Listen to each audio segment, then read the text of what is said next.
बिस्मिल्लाहिर्रहमानिर्रहीम। नाज़रीन अस्सलाम वालेकुम, मैं हूं आपका मेज़बान साबिर शाकिर। आज मज़ीद कुछ डेवलपिंग स्टोरीज़ हैं, उस पर बात करते हैं। और सूरत हाल ये है कि अपोजिशन वर्सेस हुकूमत, इमरान खान 11 और PDM 11 मैच तो आपको मालूम है चल रहा है, लेकिन अब सूरत हाल ज़रा थोड़ी सी PDM 11 के ख़िलाफ़ होती जा रही है और वज़ीर-ए-आज़म इमरान खान और उनकी टीम जो है वो आगे बढ़ रही है। और जो ख़तरात थे वो तकरीबन अब ख़त्म होते जा रहे हैं। अब मैदान सजेगा सेनेट के इंतख़ाबात में, और सेनेट के इंतख़ाबात में पाकिस्तान तहरीक इंसाफ़ और दीगर इत्तेहादी जमातें, पाकिस्तान तहरीक इंसाफ़ ने एक तो फ़ैसला किया है वज़ीर-ए-आज़म इमरान खान ने कि इत्तेहादी जमातों के साथ मिलकर सेनेट का इलेक्शन लड़ा जाएगा और सेनेट के इंतख़ाबात में अपोजिशन की किसी जमात के साथ इत्तेफाक नहीं करेंगे, उनके साथ इत्तेहाद नहीं करेंगे, बल्कि वो खा पीपल्स पार्टी हो, मुस्लिम लीग नवाज़ हो, कोई और मौलाना फजलुर रहमान साहब हों, तो उनसे किसी किस्म की कोई बातचीत नहीं की जाएगी। और जो इत्तलात हैं, जो मैं आपको इत्तलात दे रहा हूँ, वो ये है कि मुस्लिम लीग नवाज़ से काफ़ी डेंट पड़ेगा पंजाब से, और मुस्लिम लीग नवाज़ के काफ़ी अरकान जो हैं वो MPAs, सूबाई असम्बली के अरकान, वो राब्ते में हैं पाकिस्तान तहरीक इंसाफ़ और पाकिस्तान मुस्लिम लीग काफ से। उनका ये कहना है कि अगर उम्मीदवार खड़े किए जाएं, PTI अपने नंबर से ज़्यादा उम्मीदवार खड़े करेगी तो वो वोट उनको देंगे, और यही चीज़ KPK में होने जा रही है। तो वज़ीर-ए-आज़म इमरान खान ने अपने पार्टी के लोगों से तवील सलाह मशवरे किए हैं, और जो नंबर्स मुतवक्के हैं पाकिस्तान तहरीक इंसाफ़ को और उनके इत्तेहादियों को, उससे ज़्यादा नंबर हासिल करेगी पाकिस्तान तहरीक इंसाफ़ सेनेट के इंतख़ाबात में। ये मैं आपको बता दूं, ये ख़बर दे रहा हूं। और वज़ीर-ए-आज़म इमरान खान ने जो तवील सलाह मशवरे किए हैं, उनमें असद कैसर हैं, कौमी असम्बली के स्पीकर, वो अहम किरदार अदा करेंगे। गवर्नर खैबर पख्तूनख्वा शाह फरमान, उनको टास्क दिया गया है। सैफुल्लाह नियाज़ी जो कि चीफ़ ऑर्गेनाइज़र हैं पाकिस्तान तहरीक इंसाफ़ के, उनको मुतहर्रिक किया गया है। पंजाब में गवर्नर पंजाब और जो पाकिस्तान तहरीक इंसाफ़ के लोग हैं, उनको कहा गया है कि वो भी अपनी नंबर गेम को है उसको करें। पाकिस्तान मुस्लिम लीग काफ के साथ इंतखाबी इत्तेहाद हो चुका है। पाकिस्तान के साथ इंतखाबी इत्तेहाद इस तरह से हुआ है कि पंजाब से चौधरी वजाहत हुसैन वो आ रहे हैं जनाब सेनेटर के तौर पे पाकिस्तान मुस्लिम लीग काफ की तरफ से, वो भी होंगे, और 2 सेनेटर और होंगे मुस्लिम लीग काफ के। 3 मुस्लिम लीग काफ मैदान में उतारेगी और बाकी पाकिस्तान तहरीक इंसाफ़ उतारेगी। और इत्तलात मैं आपको दे चुका हूँ कि मुस्लिम लीग नवाज़ के MPAs सपोर्ट करेंगे पाकिस्तान तहरीक इंसाफ़ के सेनेटर्स को और पाकिस्तान मुस्लिम लीग काफ के सेनेटर्स को। और 75 NA का जो ज़िमनी इंतख़ाबात में, वहाँ पे पाकिस्तान मुस्लिम लीग काफ PTI को सपोर्ट करेगी। तो एक तो चीज़ ये हो गई। और पंजाब असम्बली से मैक्सिमम नंबर हासिल किए जाएंगे। इनके नंबर बनते हैं 7 से 8 सेनेटर्स के, लेकिन पाकिस्तान तहरीक इंसाफ़ और पाकिस्तान मुस्लिम लीग काफ की ये कोशिश भी है और उनका क्लेम भी है कि हम 9 से 10 सेनेटर्स की सीटें वहाँ से हम ले जाएंगे। फिर KPK में आते हैं। KPK में मौलाना फजलुर रहमान साहब की पार्टी को नुकसान पहुँचने का काफ़ी अंदेशा है, और वो भी जो पिछले दिनों एक झगड़ा शुरू हुआ JUI के अंदर, मौलाना गुल नसीब, मौलाना शुजाउल मुल्क, हाफ़िज़ हुसैन अहमद साहब, ये तमाम, मौलाना शिरानी जो उनके रूह रवां हैं, तो उससे भी नुकसान हो रहा है JUI को। लिहाजा इस बात के इम्कानात मौजूद हैं। अब KPK में गवर्नर KPK शाह फरमान को टास्क दिया है, और स्पीकर कौमी असम्बली असद कैसर साहब को और सैफुल्लाह नियाज़ी साहब को कमेटी बना दी गई है जो सेनेट के इंतख़ाबात को लुक आफ्टर करेगी और उम्मीदवारों का तयन करेगी। शिबली फराज साहब फ़ाइनल हो चुके हैं, वफाकी वज़ीर इत्तलात हैं इस वक्त, और उनका टेन्योर भी ख़त्म हो रहा है। वो दोबारा सेनेटर बनेंगे।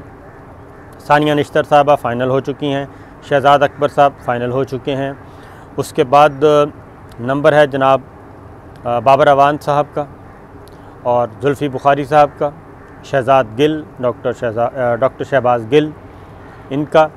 मज़ीद सेनेटर्स हैं शॉर्ट लिस्ट किए जा रहे हैं और उसमें कोशिश ये है इनकी रज़ाक दाऊद साहब की भी कि वो भी बन जाएं, इशरत हुसैन की भी बन जाए, कोशिश है उनकी कि वो भी बन जाएं। लेकिन वज़ीर आज़म इमरान खान बहुत ज़्यादा खुश नहीं है इशरत हुसैन से, लिहाजा कोशिश ये की जा रही है, प्रायोरिटी ये है वज़ीर आज़म इमरान खान की कि पीटीआई का स्टफ़ ज़्यादा से ज़्यादा लाया जाए और पीटीआई के जो लोग हैं उनको सेनेट में लेके आएँ, ताकि अगली जो काबीना है मार्च के बाद नई काबीना जो होगी, काबीना में भी रद्दोबदल होगा। मैं ये भी आपको बता दूं कि जैसे ही सेनेट के इंतखाबात हो जाएंगे मार्च में, उसके बाद काबीना में भी रद्दोबदल होगा और कुछ नए चेहरे भी आएंगे और कुछ पुराने चेहरों को फ़ारिग कर दिया जाएगा, रेस्ट दिया जाएगा 2.5 साल और अगले 2.5 साल नई काबीना के साथ। और कुछ होंगे, ज़्यादा नहीं, कुछ तब्दील किए जाएंगे।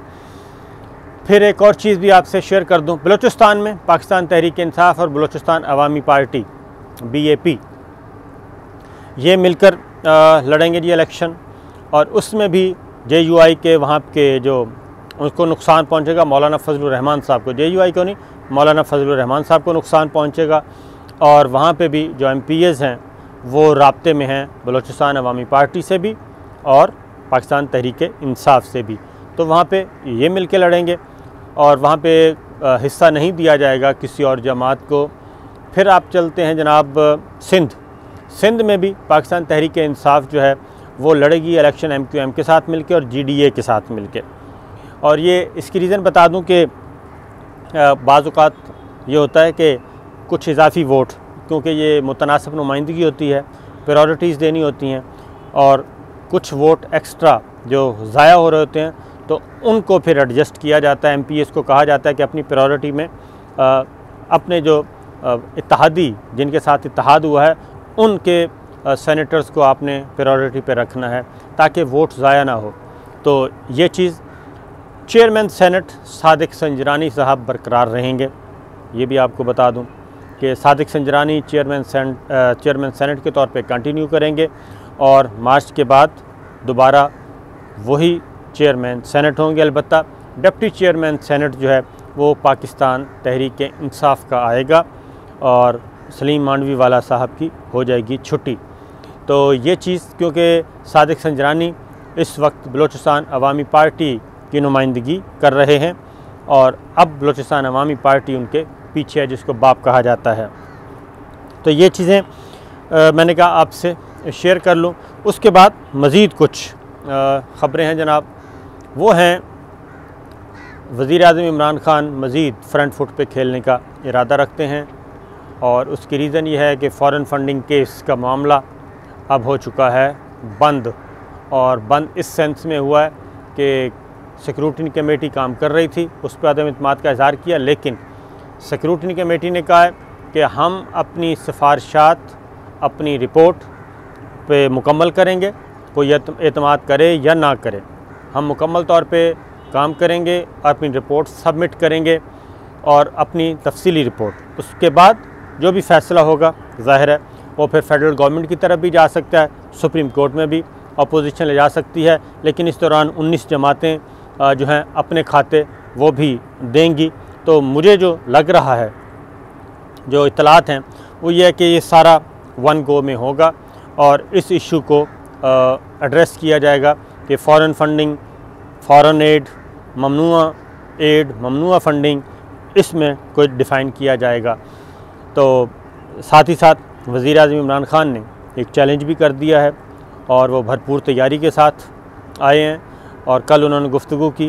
उन्होंने कहा कि ओपन कोर्ट में, यानी कि खुले समात इसकी की जाए, चीफ़ इलेक्शन कमिश्नर या इलेक्शन कमीशन ऑफ पाकिस्तान खुले कमरे में समात करें ताकि पब्लिक सुने कौन फ़ॉरेन फंडिंग लेता रहा है। और मैंने आपको पहले भी बताया था कि ये अगर मामला चाहता है तो फिर ये जाएगा लीबिया के कर्नल गद्दाफ़ी तक, इराक़ के सद्दाम हुसैन तक, और फिर ना जाने कहाँ कहाँ ओसामा बिन लादेन और कहाँ तक चला जाएगा। वो एक नया पेंडोरा बॉक्स खुलेगा और कोई भी सियासी जमात ये नहीं चाहेगी, ख़ास तौर पे अपोजिशन की पीपल्स पार्टी हो या मुस्लिम लीग नवाज़ हो या मौलाना फजलुर रहमान साहब हों, कि वो इस हद तक जाएं, क्योंकि पीछे मुड़ेंगे तो उनके खाते तो बहुत ही ख़राब हैं। लिहाजा ये चीज़ फिर एक और ख़बर आपसे शेयर कर दूं, वो है ब्रॉडशीट। ब्रॉडशीट का मामला अभी दबा नहीं है जी, ये जहन में रखिएगा कि ब्रॉडशीट बदस्तूर ज़िंदा है और अब इस पे बहुत ही एक बारीक वारदात आइनी और क़ानूनी तरीके से इस पे वारदात पड़ेगी।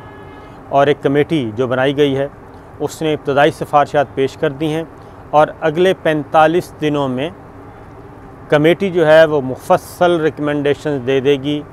उसमें अटॉर्नी जनरल भी हैं, उसमें लीगल एक्सपर्ट्स भी हैं, उसमें मिनिस्टर्स भी हैं। तो ये जो चीज़ है, एक रिटायर्ड जज सुप्रीम कोर्ट का या हाई कोर्ट का, वो तो ये जो कमीशन है ये काफ़ी ख़तरनाक हद तक आगे जाएगा। और उसकी रीज़न ये है कि अब जो मैं आपको बता रहा हूँ कि ब्रॉडशीट के बारे में मुस्लिम लीग नवाज़ नहीं बोलेगी, शरीफ फैमिली अब नहीं बोलेगी, अपोजिशन ब्रॉडशीट के मामले में नहीं बोलेगी, उसको लेके आगे नहीं बढ़ेगी। उसकी रीज़न ये है कि बरतानवी अदालत के फ़ैसले को एक तो परखा जाएगा, बरतानवी सालसी अदालत के फ़ैसले को, और उस फ़ैसले की सर्टिफाइड कॉपी हासिल की जा रही है, गवर्नमेंट ऑफ पाकिस्तान हासिल करेगी। और उसके बाद जो असासे उसमें इस्टेब्लिश्ड हैं, जो असासे उसमें 200 लोगों में से चंद लोग, जिसमें शरीफ फैमिली मेन है, उनके इस्टेब्लिश्ड असासे हैं जो बरतानवी अदालत में साबित हो चुके हैं और जिसकी बुनियाद पे 28 मिलियन पाकिस्तान को ब्रॉडशीट को देना पड़ा 20%। तो वो सारे के सारे असासे उनको गवर्नमेंट ऑफ पाकिस्तान की अदालतों में कैसे इस्तेमाल करना है और उस बरतानवी सालसी अदालत के फ़ैसले की रोशनी में उन असासों को पाकिस्तान ने कैसे हासिल करना है, ये अब इस पे काम होगा। मैं आपको फिर बता दूं कि बरतानवी सालसी अदालत में असासे साबित हो चुके, प्रॉपर्टी साबित हो चुकी और ब्रॉडशीट ने बरतानवी सालसी अदालत को मुतमिन कर दिया कि ये हमने असासे 1600 अरब के निकाले थे, ये उनके डॉक्यूमेंट्स हैं, ये हमारा मुआहिदा हुआ था गवर्नमेंट ऑफ पाकिस्तान नैब के साथ परवेज़ मुशर्रफ साहब के ज़माने में। ये गवर्नमेंट ऑफ पाकिस्तान और नैब इस फ़ैसले से, इस मुआहिदे से इन्हराफ़ किया। अगर वो इन्हराफ़ ना करते तो ये 1600 अरब के असासे जो हमने निकाल लिए हैं, जिनके पेपर्स हमारे पास हैं शरीफ फैमिली के और दूसरों के, तो इनका 400 अरब हमें मिलना था। वो 1600 भी से भी ज़्यादा हैं, क्योंकि 20% बनता है, 3 अरब कुछ बनता है, तो ये 1600 से भी ज़्यादा हैं। 1600 तो सिर्फ इनके हैं, याद आया शरीफ फैमिली के, तो बाकी जो 8 मिलियन इजाफी है वो दीगर के थे, तो ये 28 मिलियन।